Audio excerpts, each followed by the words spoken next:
Welcome everybody. This is the Principal Officer and Deputy Race Officer Training Session, Part 2. In the first session, Joe covered everything from about 4 weeks out before the regatta to just before the start of the first race. Tonight we'll go from the starting of the first race and cover all the way to putting the boats away and having a beer at the end. So that's the scope of what we're going to be doing.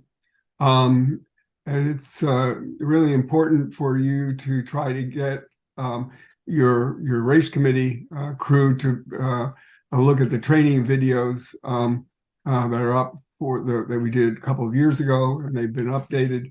And for DROs and PROs, it never hurts to look at units 2, 3, and 4 a second time at the beginning of the season. Let's see, let me go. And just a quick word that we are putting up just the presentation charts as well, so you don't have to wade through the whole video if you don't want. You can just look at the material. Okay. All right. So throughout the entire process, the most important resources are the sailing instructions and the racing rules of sailing. And if I want to show my screen, I'm going to click off of screen. I want to show people my book in real time. Other than that, maybe this is good enough. So this is my personal. You can book. just stop share. Stop share. Yeah. Up somewhere. Let me hit this. No. Oh, there it is. Okay. Okay. A little bigger picture, but these tabs were available online a couple of years ago, and I have lost the link, I'm afraid, but I'm sure when the new rule book comes out, we'll get it. But it has every chapter with the number. Yeah. And the other thing that I do is I stuck a couple of ribbons in the book, like the priest does in the Bible. Yeah. You're having to look at several rules in different parts of the book at the same time and compare them, so you can flop those in and get to a specific page very quickly and go back and forth. So that's and then my book is a mess with all kinds of annotations and underlines and notes and various things that I got up. For example, there was a piece on accepting hearsay evidence that had a really nice little piece on it that you might need in a protest room. So I just clipped that in and taped it in the book. And I'm constantly writing in this book as I'm hearing protests or out on the water or whatever to keep the information easy to find. And now I'm going to try to share my screen again. And there we go. Excuse my cough. I've been nursing a cold for a week. I'm kind of on the better side of it. Susan Haskell, who taught the last U.S. sailing course, said, keep that back page handy, the rule book right there. She says, I never put, and she's very good. She says, I never put up a flag without looking at this page first to make sure I got the sounds correctly and what the different flags mean, because it can get very confusing out on the water when you're the PRO and you're having to make quick decisions. And this is the one, putting up the wrong flag or the sound signals incorrectly is a very, very common way of getting in trouble. The sound rules, if you make a mistake in the flag, you can correct that. But if you make a mistake with the sound, you want to pull that postponement flag and get things going. So we're coming up to the start at some point. But certainly 5 minutes before the signal, you should have decided if you're going to have one of these penalty flags. And make sure that that's bent on correctly, and that goes up at the 4-minute gun for the normal 5-minute start, and we put it up at the first starting signal, or even it can even go up before the starting signal on a 3-minute start. Flags are not required for a 3-minute start, but a penalty flag would be, but it doesn't have to go up at any particular time, where the P flag, the preparatory flag, has to go up at a specific time at the 4-minute gun. And then these penalty flags replace the preparatory Papa flag. I'm sure you're all aware of that. We had a discussion last time about putting up AP or N before the start. And the black flag is and the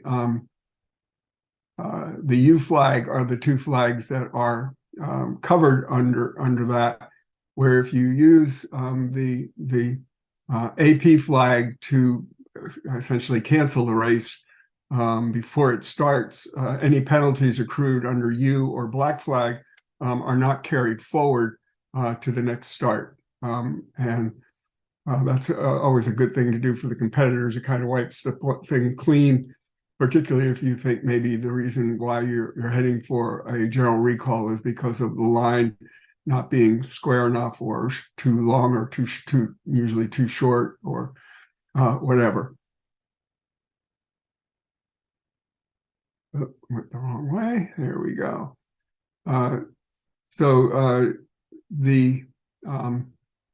Joe mentioned this last night, but it's really important that the AP is the PRO's eraser for any mistake that you make during the starting sequence.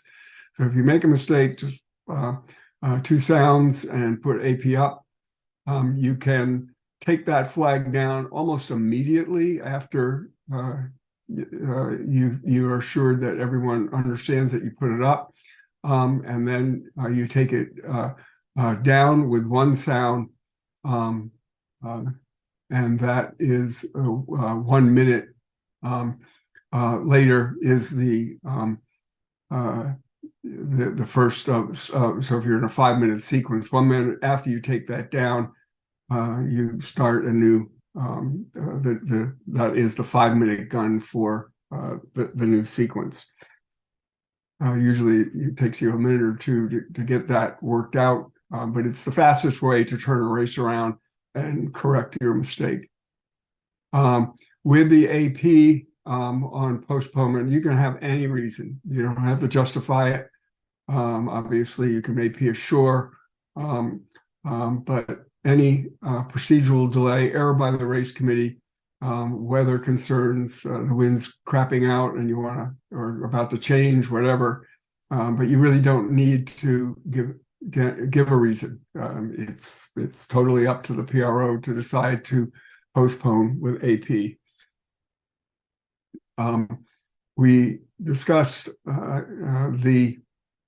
we didn't. I don't think we did discuss this one last night, last night. And this is the 5-minute sequence, and you're all very familiar with that as a racer. The one thing that we strongly recommend is do not use rolling starts for multi-fleet events. There's too many other things that can hang you up with a rolling start, so avoid doing that. It doesn't save that much time. You will see the word alert or attention in various slides, and those are the 5 short sounds that you would that on the I start comes up as an attention. I think on one part of the lally it says alert, and another part it says attention. And I like to keep that number, the amount of seconds, very short. As a crew and as a skipper, 1 minute alert is really too long. Everybody gets their fingers on their watches and then in a minute, you've gone a long way. And, you skipper decides to tack right at the gun, and suddenly you don't get your watch or your whatever countdown clock you're using started. At 15 seconds, the person in charge of the time can immediately stop what they're doing for 15 seconds and get totally focus in on getting that timer going. That's why I like 15 seconds. The Ollie, or it's now called an iStart, is the 3-minute starting sequence, which again you all should be very familiar with. And I like to use mode 32, which has the 15-second alert on it for Thursday nights. I think they probably would be good on Tuesday nights. And in the Appendix U, it says no flags are required, but you can use them. And the ones that you would like to be able to use quickly, obviously, are the OCS flag and the general recall flag. And I think all the boats, including the favored end, have a double-ended stick on it, so your flag person can put the appropriate one up. And Jim? then, yes? Luke just raised his hand electronically. Oh, okay. Well, it's a nice hand, Luke. Full hand, Luke. Hey, I want to appreciate this. And I want to make a point that may be helpful for some people. I appreciate what you're saying about flags, and I have a strong opinion about Appendix U starts that, well, you don't need to do flags. I think it's very critical that for most starts that you do at least utilize the X-ray flag. Yes, and that's actual notification that someone is over. Yeah, on Thursday nights not have adequate sound systems, audible sound systems, whether microphones or megaphones, to actually notify everybody on the line, unless it's a very short line and very light wind. Yeah. No, we're that's the AP, X-ray, and general recall flags are the 3 flags that we use on Thursday nights, and of course a penalty flag if we're heading there with certain fleets that will go unnamed. One of the flags that is unique. So Jim, Pat's got his hand up too. Sure. Jim, pardon me. So if you did choose to use flags, what's the interrelationship between the flags and the horns? Well, the flag, the first, if you have a multiple horn blast on the way that the iStart is programmed, the first horn is the timed horn. So you should put that flag up, at the first horn. The ollies all have a countdown clock where the flag person can see the count, as the countdown is going. 3-minute start, of course, you're getting that last 5 seconds beat every second. But again, the flag timing is not critical in the SI. The horn, the sound is the critical thing, and that's why the iStart is so wonderful, because it doesn't make mistakes. We make mistakes selecting the mode, but it'll do its job very, very well. Okay, the C flag start is unique to SSA. It allows you, if you've shifted your course, so say 15 or 20 degrees left or right, you drop in a tetrahedron for that last race. Then you can send the fleet off to that tetrahedron, which hopefully is still a valid weather mark by the time you run the next race. And Charlie flag going up to inform the competitors that the tetrahedron is the new mark. So that particular and it is just all that is all described in the NOR SI, the SSA standard document that most of you will be sailing with. So note taking, In the black valises or briefcases that are up in the race committee room, there is a series in those black valises are all the forms that you will need out on the water.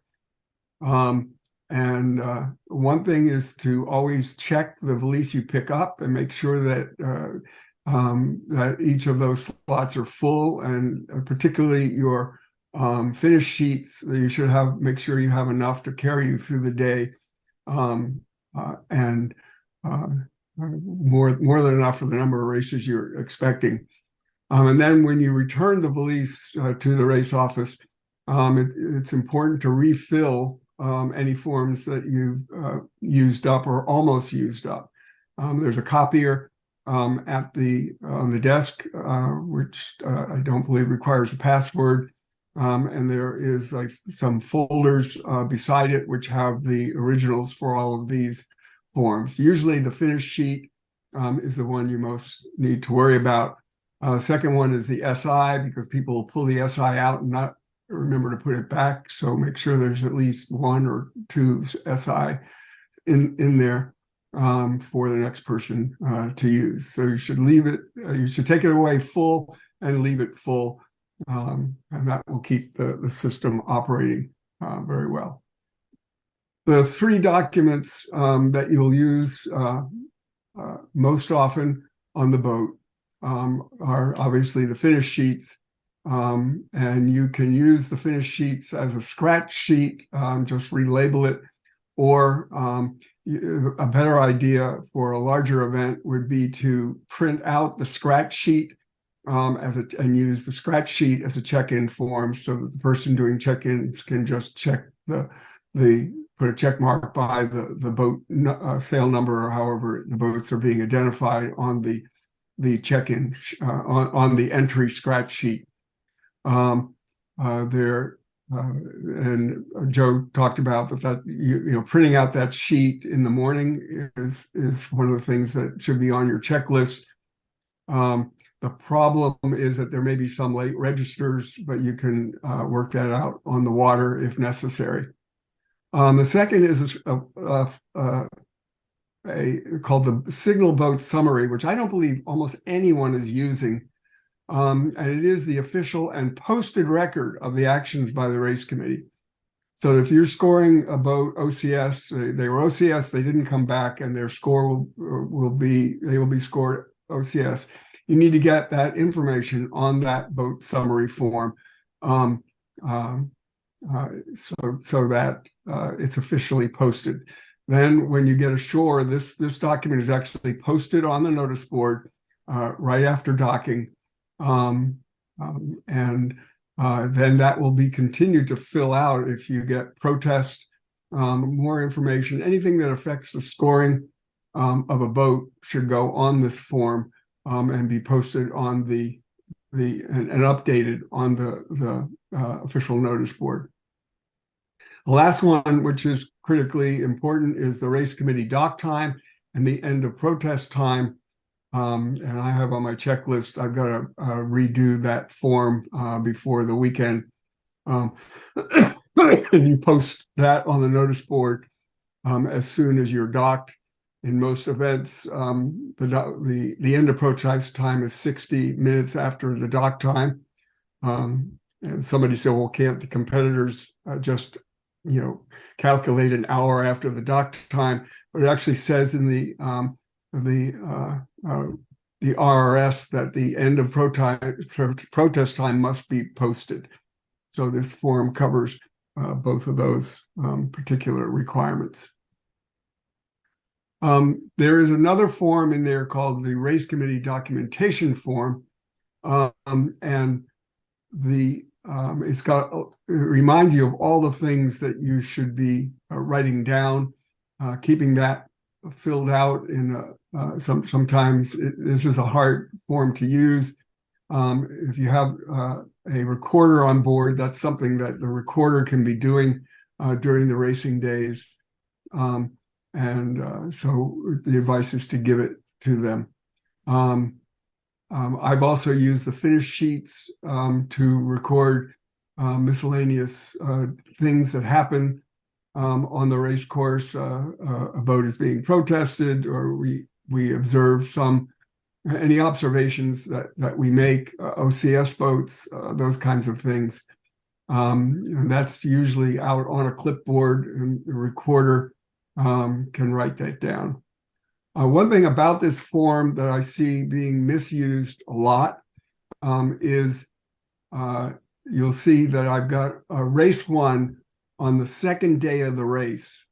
It is actually race 4 if they race 3 races on day 1. So it's consecutive numbers through the series. Luke? That's a really good point, Jim, and that's a good example of. I do the scoring for our laser frostbites in the wintertime, and I do that because I'm almost always there, but I'm not always there. Right. And the variability in what people write down on those scoring sheets, like that's a great example, is immense. And I need to write a template down and laminate it and like do it this way all the time, because it's super easy to miscommunicate. And I know that we're trying to get more scorers involved who may be scoring who weren't on the water. So it's a really critical thing that people write down everything on that sheet in such a context, not just a way, but a context that somebody who's not there understands what the hell happened. Yeah. Sometimes on Thursday night, things get pretty hectic. Not in the J24 fleet, of course, but another fleet that will go nameless. Things get pretty crazy at the finishes. And what I do is at the end of the day, I look at my record sheets, and if I can't read it, we copy it over, double check everything, and that's the official form we submit. But it will have all of this information on it, and the race number. When you get into protest, they will be using the first thing they want to know is what was the race number. And so if it says 1 on day 2, you know that you've got a problem. There's also the wind log is a I don't see those used very much, but they are really important to trying to record the trend lines in the the wind as the day is progressing. This one is I copied, so it looked like it was done out on the race course, but the one that I did, but this is an actual wind line for the wind changing from 90 degrees down to 180 and go and dying in the middle, and it really helps the PRO to sort of see what's going on, and then you have your check-in sheet. Which is also a good place. And if you have a problem with boats, you realize you've made a mistake in recording, and you're trying to figure it out on the water, the check-in sheet will at least give you the sail numbers of all the boats that were actually out there. And if you have to make corrections, you don't erase, you just put a pencil line through the mistake, or if you don't know which boat filled in there, leave it blank, and or make notes when you can. But you'll have times where we'll have 3 or 4 boats finishing at the same time, and it's there will be holes in this. The first draft of the score sheets. Jim, that middle sheet that you mentioned is rarely used, the race committee documentation. Yeah. Tell us more about that. Well, it's got all the information, and Joe, actually, I believe, Joe, you developed this form. Yeah, I plagiarized it from Mark Hasslinger one time when I was on race committee with him. And I sort of put everything in there. I use one sheet for each race, for each class. And it's handy for a number of things. One is obviously recording OCS boats, but Also things like reminds me, I tell the recorder, okay, you need to fill this in. So ask me what the time of the start was. Ask the weather mark when the first boat rounds, because that, of course, is a critical time. And if it's blowing hard and you have a possibility of capsizes and things, you need to know how many boats are going around the weather mark, and so forth and so on. So I prefer this one. It's just my personal preference, but you know, it has everything, reminds me of everything, and it has everything that if you have to go to a protest hearing, it's all there. Yeah. And I think that the larger the event, the more critical this particular form becomes. If you have a large class, smaller classes on say a 2 or 3 boat a class event that we often do are you know, you can it's good to get in the habit of using this form, but I must admit that I don't have the patience required to do this, but it needs to be a dedicated person who's writing down that, keeping track of all those sheets. So one sheet per class per race that means at the end of the day you're going to have 10 or 15 of these forms floating around in your hand. So if you want to use this form, make sure there are a lot of copies in the valise. This is a repeat from what Joe went over. Most critical thing is just do not announce any changes to the sailing instructions on the water. The only way you can do that is to be sure that you've told absolutely every boat, and that's almost impossible if you've got say 15 boats that you've got to notify. And so it's not a good thing to attempt to do. And if you're using the radio for calling OCS boats, the proper way to do that is boats OCS 2234 break, 3460 break, end of list. And you should repeat that several times and eliminate boats that have returned. So you've got to cross them off. If you have 5 boats that are OCS, which we often do on Thursday nights, as they go, you don't want to repeat their number if they've already cleared over the line. Okay, so calling the starting line. We have on Thursday nights, we have a primary line caller and a backup. And the backup is essentially writing down the sail numbers that the primary person is calling, but also a second set of eyes. And we use a pin boat out at the pin, and the pin boat must be anchored. And there is an appeal on that, and the better competitors know it must be anchored, and they will call you on it if they're called OCS. They'll ask for redress, and they say the boat wasn't anchored, and they get redress. Remember that the line is on the course side edge of the pin and the flagpole. Not a big deal on the flagpole end, but if you have a rather large mark, that can make the difference of 3 feet where somebody is over early or not. And then here's that double-ended starting flag. You can use the flags on top of the favored end, but I really like the flexibility of having somebody standing in the back of the boat with that double-ended flag. You're sure that you get the right flag up, and so make sure your flag person takes their instructions from the line caller, as the only person that should be saying what flag should go up.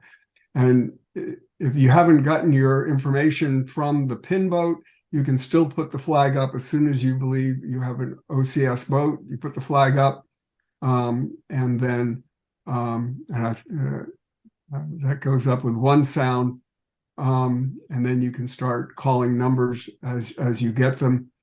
And so what I do, or we do on Thursday nights, is the line caller calls over the radio their list, and then says, "Pin boat, do you have any additions?" And the pin boat would then call.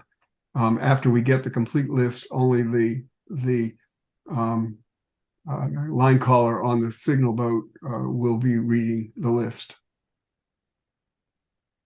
Jim, quick Yes. that you mentioned X-rays and being at the back of the boat, but it actually is really important, if at all possible, that X-ray is flown forwards, because if you don't hear the signal, X-ray is that's the signal that there is an over early, and after the start, the back of the race committee is likely to be obscured for anybody looking. Yeah, good point.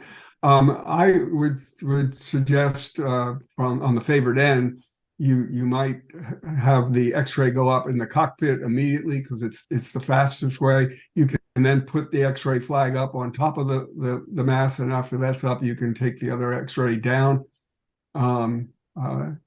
But getting it up quickly is that's what competitors are going to be looking for, and listening for that one sound or two sounds for the general recall. All right. So controlling aggressive fleets.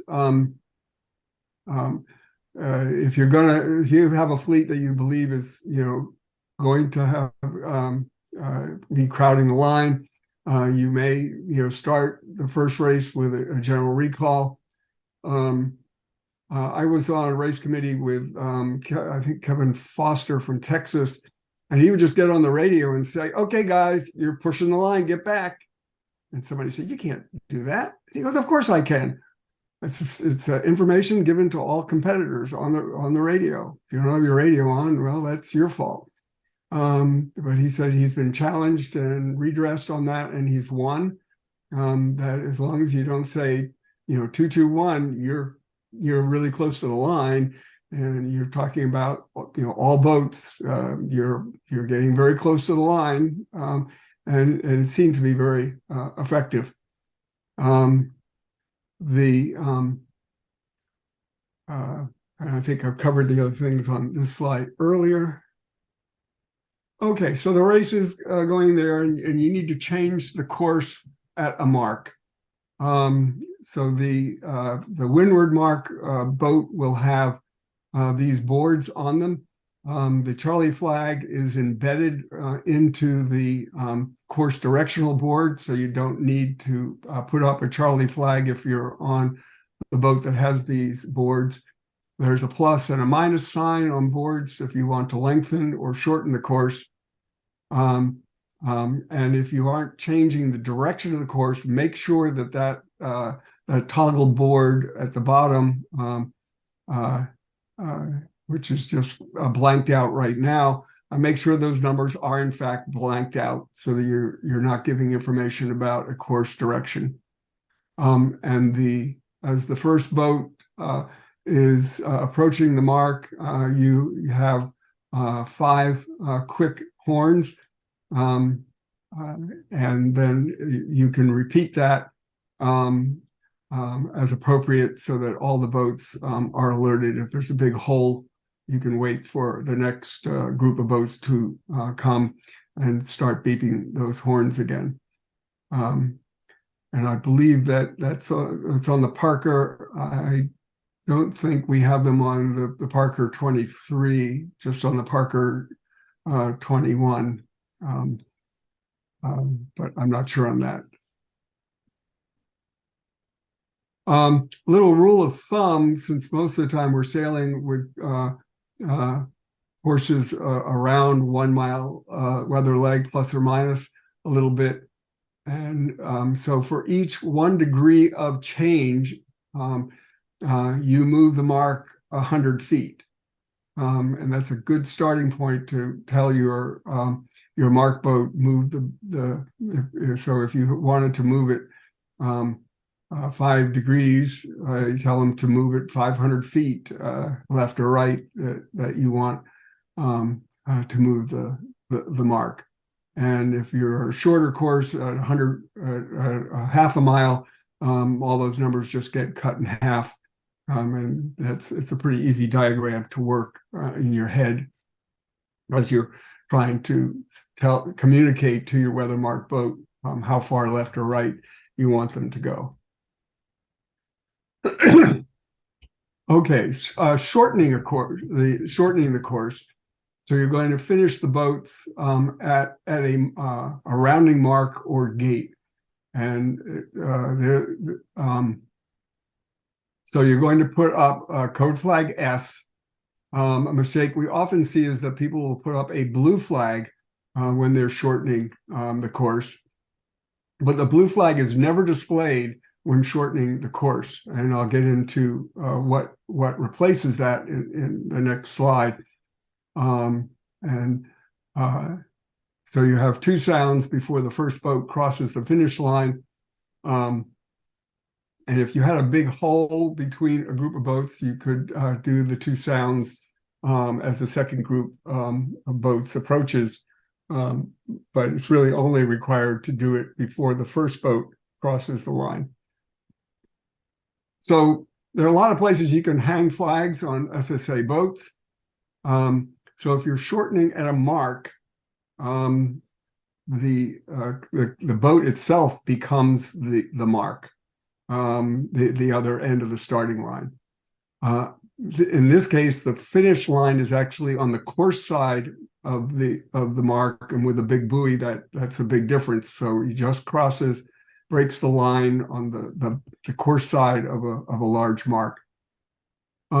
So you should not put the S flag up on the high poles, because the S flag in this case is the end of the line. It's equivalent to the orange flag that we put up on the side of the boat at the starting point. And so it is the pole that the line caller will use to designate when a boat goes over. Also, we recommend to remove the race committee flag from the pole if you're serving as a finish boat, so it's not confused with somebody thinking, oh, that's the blue flag, that's where the finish line is. And depending on which hole you decided to put the S flag in, that can be a pretty big distance. So take that, if you're finishing, take that race committee flag pole down and get rid of that. And the S flag goes up with two sounds. And there's a diagram here that shows you all the particulars of the pieces of the equation. Remember that the committee boat and the rounding mark now have Rule 18 zones around them. And so you don't want those zones to overlap.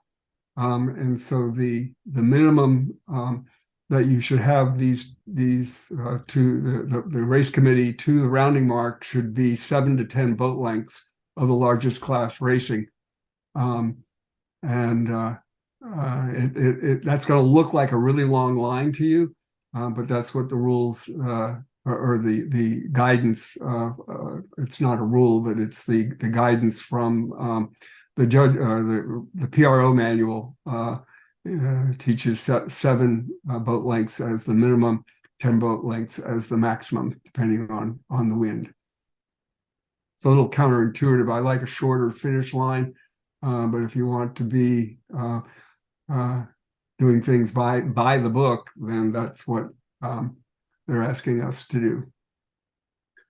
Okay, if you're shortening at a downwind gate, the race committee boat is not the end of the line. The line is the two gate marks between the course side of these two gate marks. So you're going to anchor your race committee boat, your lured marked boat, as close to that gate mark as you can. But you don't want to give boats the impression they should be finishing between you and the mark. So a boat length is about all the further you need. But at the same time, if boats are coming in and somebody pinches somebody out at the mark and doesn't understand the rules, you don't want to be in the way of that interaction. It has been suggested that the best thing to do is to actually tie up to the gate mark. And that's allowed if you have the time to do it. But half a boat length, or no more than a boat length flag. You will be flying the S flag, but it's not the finish line. And this time you would put the S flag up on the upper pole on our boats. But there are no other flags should be flying. And then you're just sighting between the course side of the two gate marks.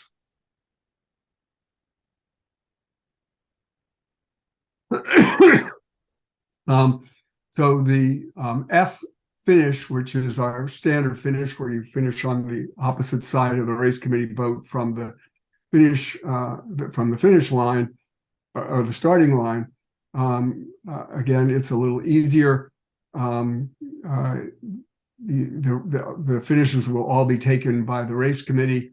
If the race committee wants to use a second pin boat in a large regatta, there are two options. One, you can anchor outside of the finish pin, similar to the way you did to the gate mark, or you could become the finish pin by just anchoring and removing the finish pin.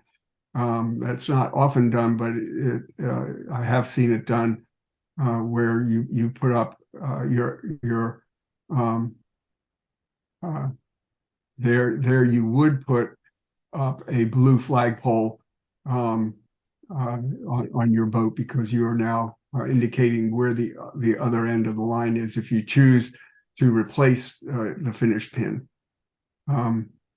And again, both ends of the line have a zone 18 zone around them,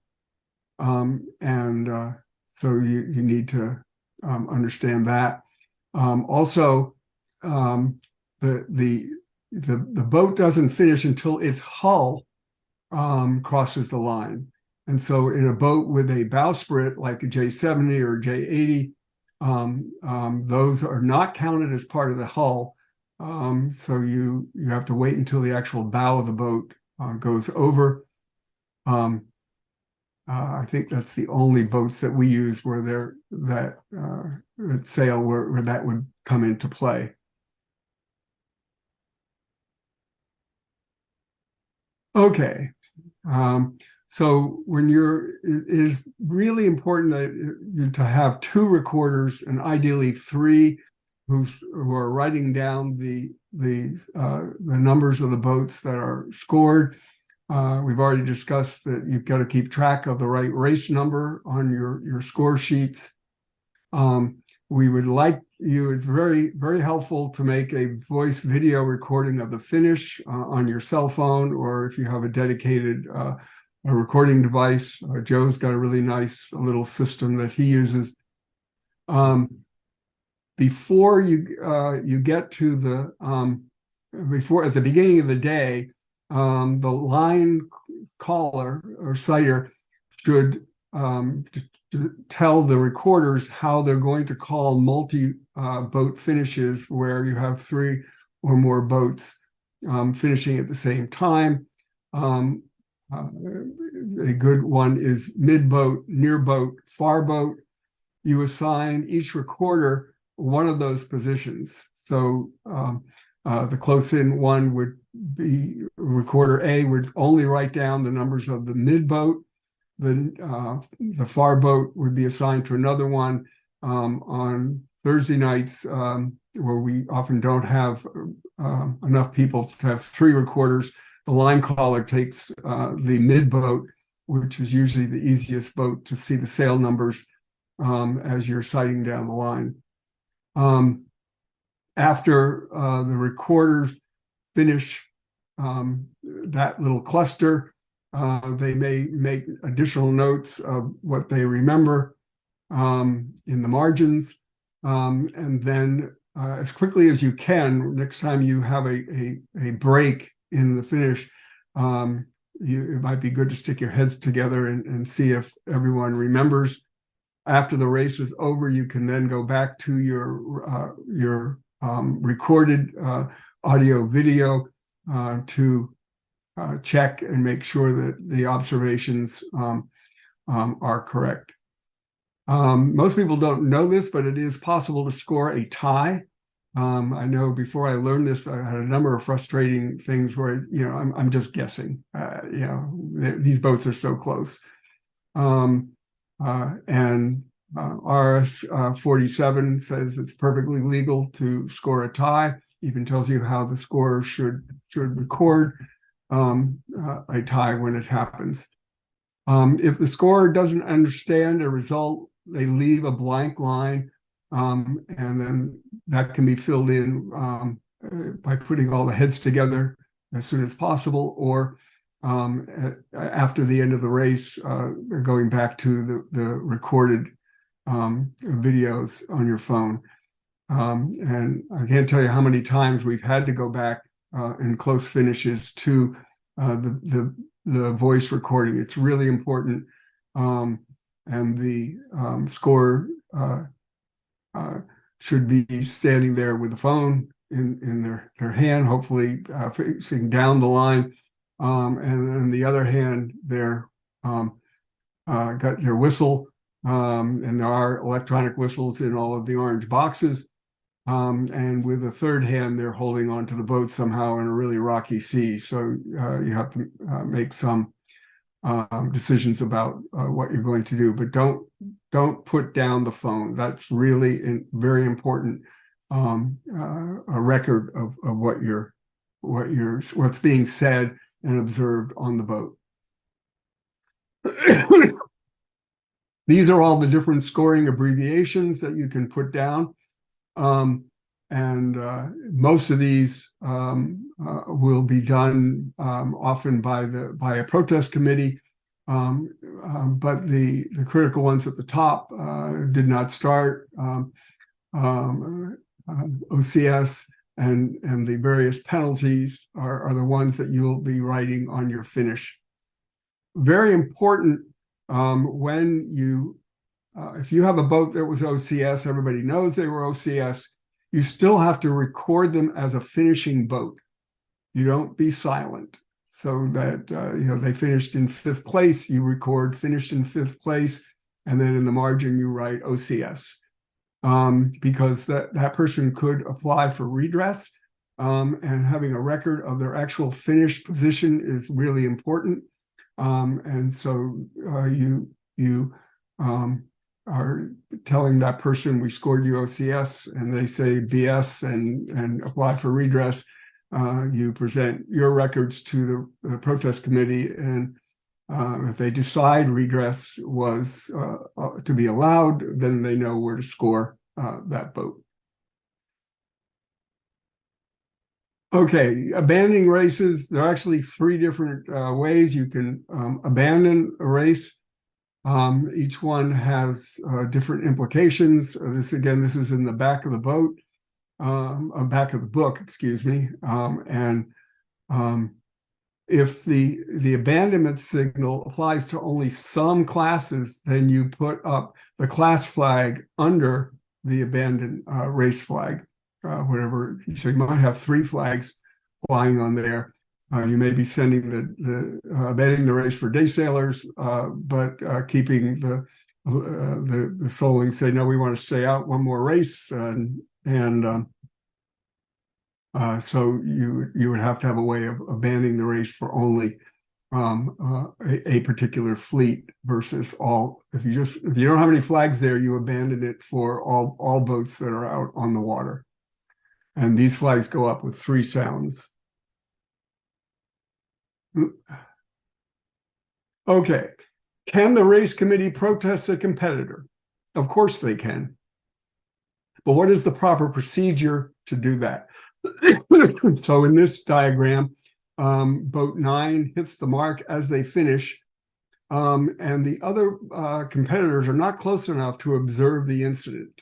And the weather mark sees the boat hit there, and apologies to boat 9. They did not hit the mark, but in this case, we're saying that they did. After you get a break in the action, you want to call the PRO by cell phone. Do not use the radio, and explain what happened. If the PRO decides to protest boat 9, you let the boat finish, you score them, and but back at the dock, before the end of the protest period, the race committee has to file a protest and notify boat 9 of an action by the race committee. You do not do this out on the water, and you put a notice on the boat, signal boat summary on the official notice board as an action by the race committee. But you must also inform the boat that you are protesting them, so that they can have an opportunity to file for redress, or at least know that they better be coming to this hearing. Let's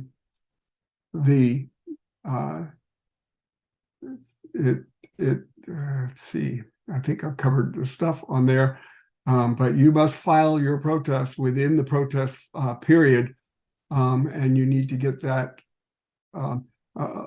amending the boat summary, signal boat summary form, so that is the official posting where boat 9 could be, saying, oh, what's happening here? But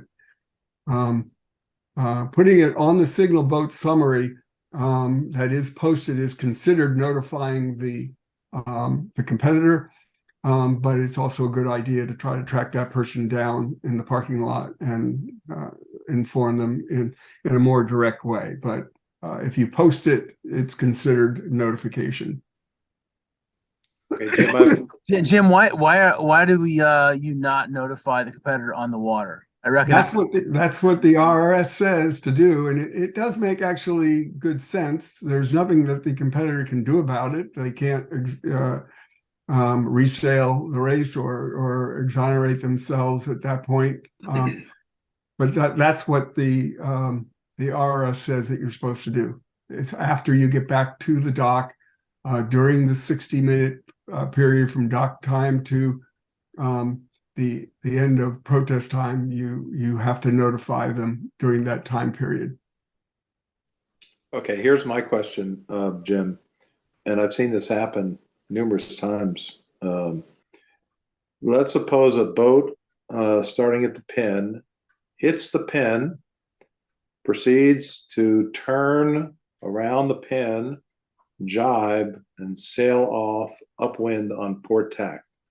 Can the race committee protest that boat for failing to do a proper penalty turn? I believe that they can. One of the other rules of thumb, though, and this is not written anywhere, is we like the race committee to be invisible. And so our job would be to back up the competitors. If there are competitors nearby that clearly could have seen the incident, then, and they don't protest, we don't, at least in the judge's manual, the PRO manual, it says that you should let that incident go unless it was really egregious or a repeat offender. But we like to leave it up to the competitors to protest. I was doing weathermark boat for the J70 North Americans a couple of years ago. And in every race, we probably had 3 or 4 competitors that would hit the weathermark. we had a judge boat there observing, and 80% of the time nobody called a protest. And so the judges were close enough after all that. I said, you didn't red flag any of those boats. He goes, that's not our job. It's the competitors. If the competitor says protest, then we will step in and adjudicate the finish. But if nobody yells protest, and there are plenty of boats that could have seen the incident, we let it go. And this was an international judge that I was talking with, and so I believe that is the proper thing. If you had a really egregious situation, particularly one where one hit the mark to gain significant advantage, and did somebody get to see that or not, probably I would file a protest. But that's what Joe mentioned on the very first part of his thing, the judgment part. As a PRO, you're going to be asked to make those kind of judgment calls all the time for different things that are happening on the boat. So just a question, in that scenario where someone goes over the line but rounds the mark and heads out on port tack, they're fine, they're clear. They did a jibe, but they didn't do a tack. No, they don't they just have to round the end and recross the line? They're doing their three. They're doing their. If you hit the mark, you have to do. Oh, they hit the mark. Okay, they weren't OCS. They hit the mark. I'm sorry. Yeah, yeah. If they were OCS, they just they can go around, spin the mark, and restart is what they would be doing. I think, Bob, your question was if they hit the mark. Is that correct? That's correct. Yeah. It happens all the time. Yeah. And people, I still see people who are like, I hit the mark, so I spun it. Yeah, but that's all rules. It's like master beam.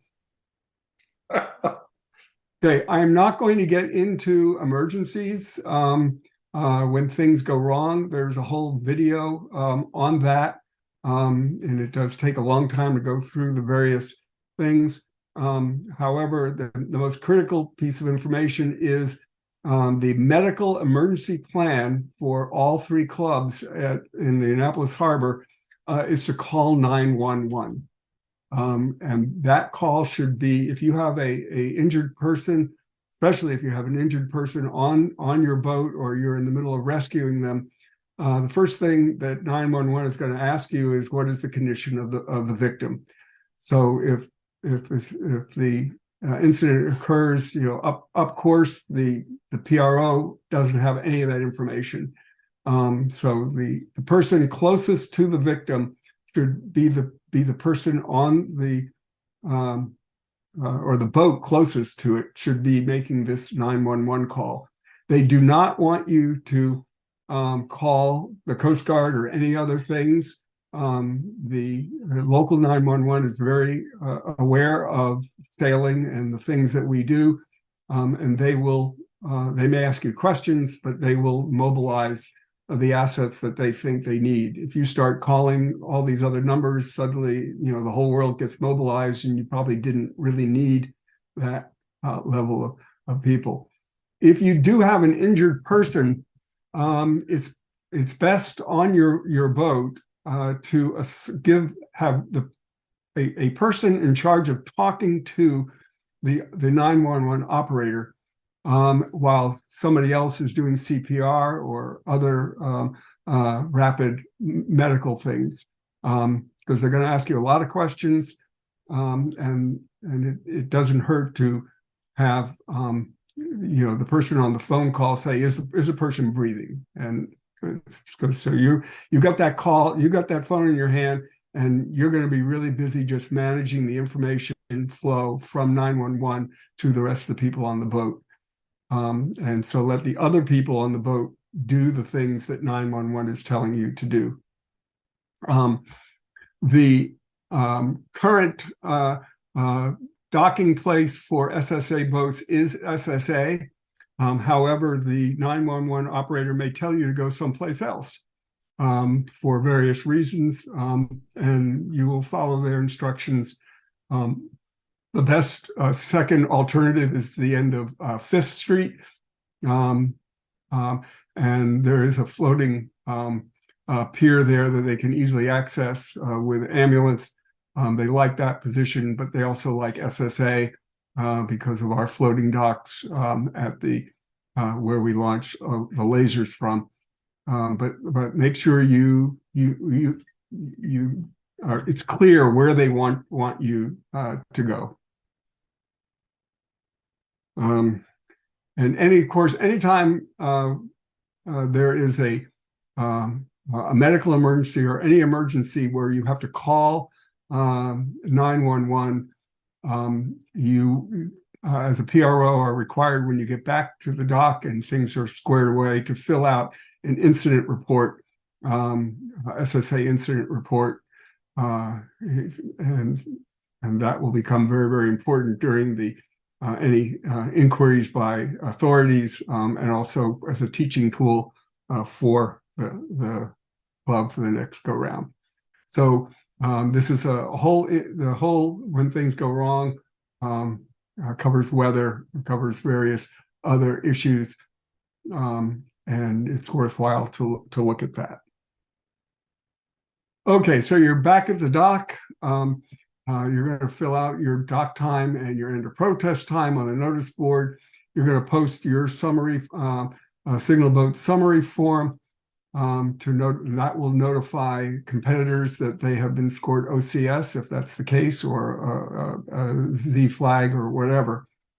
In most races, you will put your scoring sheets in the race committee forms folder that's photographed here, which is beside the computer. And then you'll also begin at some point, once things calm down, to fill out an incident report on any emergencies. So scoring, excuse me. There are several scoring programs that are used for different events. Barbara Vosbury is in charge of scoring.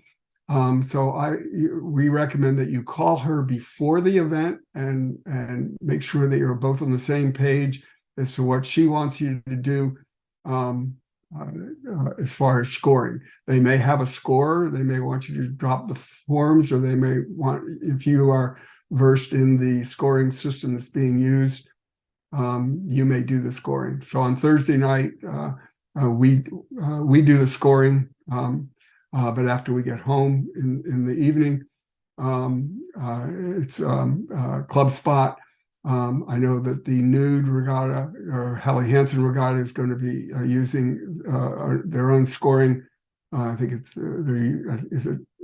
either yacht scoring or one of the other ones that will be run out of the AYC office. And you need to understand that for most of the regular weekend events, the scoring will be done in the club office, but you need to know how to use that program. And so learning to use the program in a regatta is not the best time to try and do that. But again, working with Barbara and she will tell you what to do.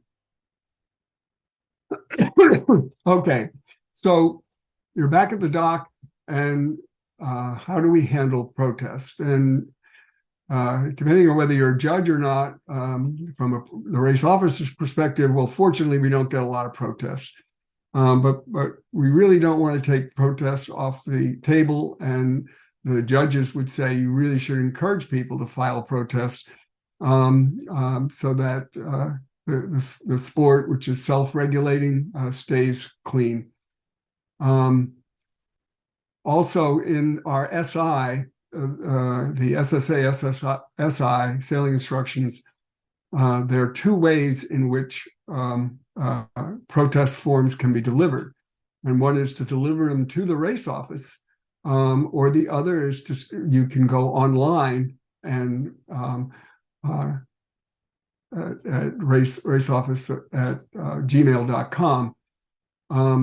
The race office has a computer in it to access that email, and you might want to write down this password, although I think that Barbara's going to have it posted. The problem that we have at SSA is that the race office is that tiny little closet room, and it's never staffed during the protest period. But the race office is the default location. So you also need to know that there are several ways that protest panels are convened at SSA, and the default for most of the events and in our SI, it's going to be on the Tuesday after the event. Sometimes the event chair may arrange for an SSA jury to be available.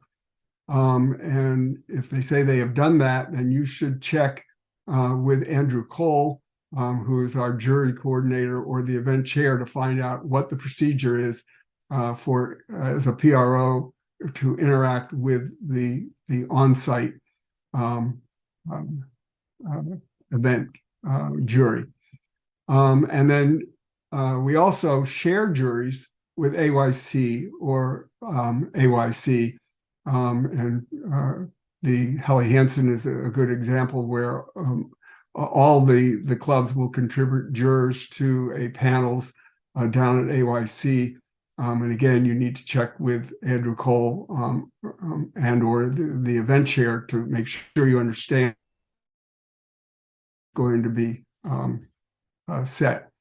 So it's important that you be at the end of the protest period, somebody checks the SSA Race Office Gmail, gmail.com, to see if anybody has filed a protest. Fortunately, the computer will time tag the form or when it was submitted, so that solves the problem of validity. But it's important to know that so you can then notify one of the three ways that I've just enumerated that there a protest has been filed. But the jury, the SI, also says that you can take it to the race office. So that means that somebody's going to have to sit every day. You're going to have somebody sitting in that little thing for an hour waiting for hearing request forms to be filed. This is not a very useful activity. And so we developed an amendment to the sailing instructions for this year that allows the race committee to find an alternative location, which could be seating down under the deck where it's a little more comfortable and they can talk to people and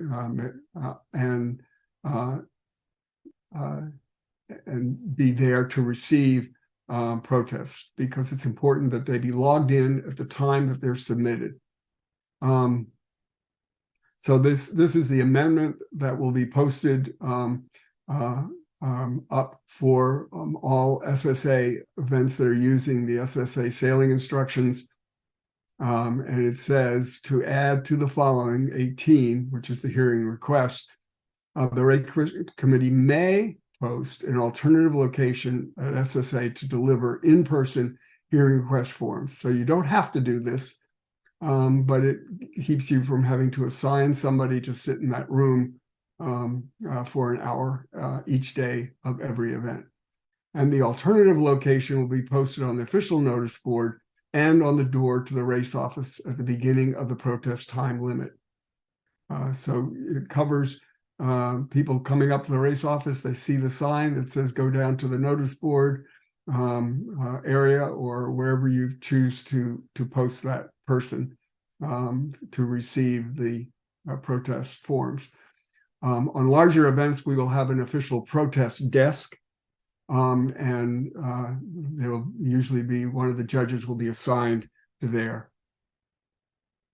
Okay, so this is the standard protest forms. The red box makes sure that all the information on there is filled in when the protest is accepted. And you may want to scan the form in these three boxes, boxes 3, 4, and 6, because if those are the boxes that must have information in it in order for the protest to be valid. So if you notice that they haven't filled something out, you log in the thing has been received at such and such time and day. Then you may say to the competitor, you may want to fill in box 6 if you want to. You're not telling them what they have to do, but you can advise them that that box should be filled in. Actually, that's the one most important box to fill in, because it describes where the incident happened. And if they have those 3 green boxes filled in and you filled in your red box, you will have very likely the beginning of a valid protest. All this goes back to the signal boat summary. Once you know when the hearing is scheduled, you'll update that form. It's okay to guess at the hearing time. You can always change it later to a later date later, but you need to keep that being updated so competitors can know what's happening with their protest. There'll also be a request for scoring review, and there's scoring review form that they should fill out if they disagree with the score. And if the race committee agrees to alter the score, the race committee must post a change in the score on the official notice board, so that another competitor might say, wait a minute, I'm applying for redress here because of that, and it starts a whole process. Okay, I am running desperately over time. I'm sorry. When you, as a PRO and DRO, you have the responsibility to make sure that the boats are both stocked at the beginning and also cleaned at the end. Make sure you understand how the dock line should be. And this year we're asking the PRO to assign a bosun to each boat, so that that person is in charge of getting all of these things put away correctly. If you have any damage or lost equipment, you can put damaged equipment in the broken part basket, or you go to the QR code on that particular boat and navigate to the equipment repair form and fill that out.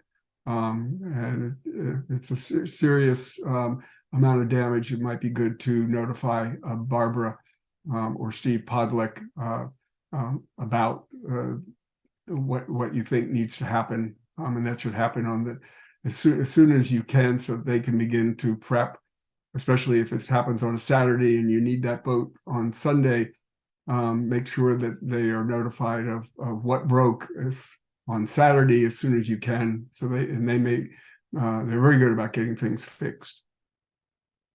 On each power boat, the shutdown process is slightly different. So make sure you look at the QR codes to make sure you understand, how to leave the boat. Battery switches, engine tilts, that kind of thing. You have the gear back to the race officer. And these procedures vary slightly from boat to boat. So don't assume that you know what the proper way to leave any of our boats are without go to the QR codes to get that information. So you're kind of getting to the finish. Make sure the DRO tells members that they are dismissed for the day. Try to get feedback. The PRO should be walking the grounds and checking the boats and equipment and make sure that they're leaving the facility and as good or better than they found it.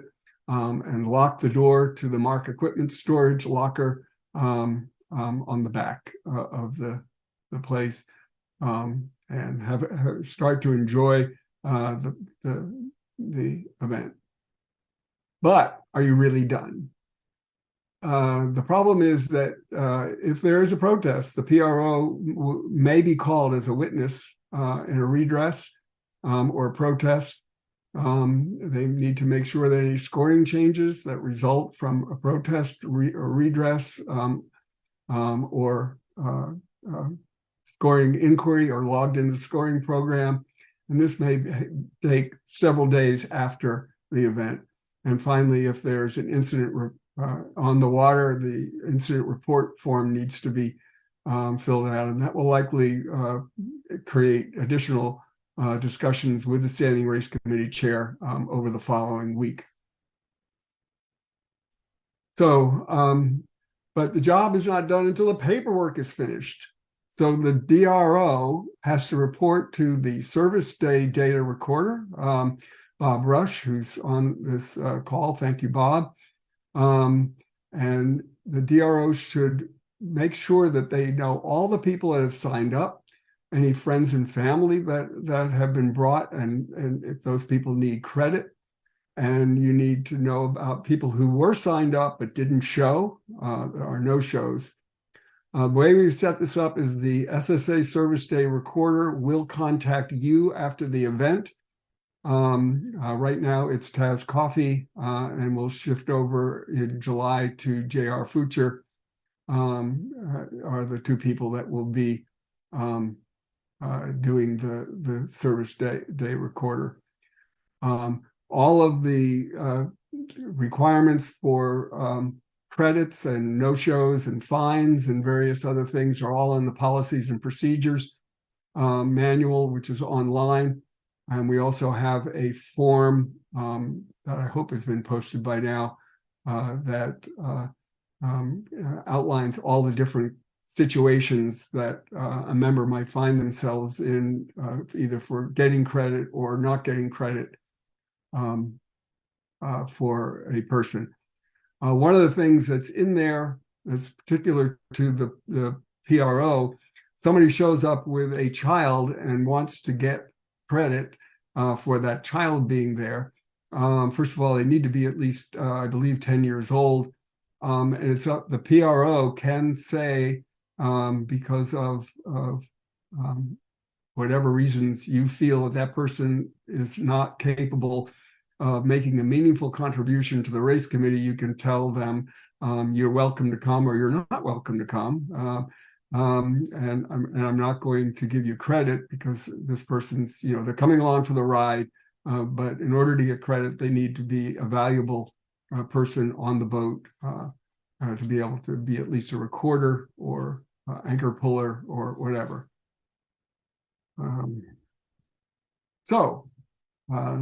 I am way over. You've been asking questions as we moved along, but are there any other questions?